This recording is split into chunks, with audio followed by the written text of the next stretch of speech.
नमस्कार मित्रांनो, नवरी मिळे हिटलरला ही झी मराठीवरील लोकप्रिय मालिका सध्या चर्चेच्या केंद्रस्थानी आहे। 18 मार्च 2024 रोजी प्रेक्षकांच्या भेटीला आलेली ही मालिका अल्पावधीतच लोकप्रिय ठरली।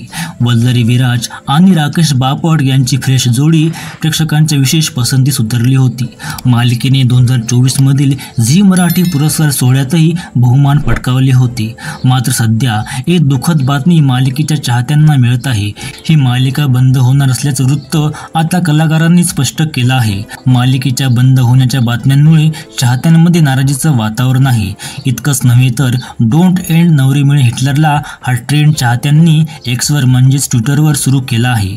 या मालिकेतील कलाकार सानिका काशीकर, भूमिजा पाटील यांच्यानंतर आता मुख्य खलनायिका शर्मिला शिंदे हिने देखील या बातमीला दुजोरा दिला आहे। तिने इंस्टाग्रामवरील आस्क मी सेशनमध्ये एका चाहत्याच्या प्रश्नाला उत्तर देताना स्पष्टपणे सांगितले की मालिकेला एक्सटेन्शन मिळणार नाही।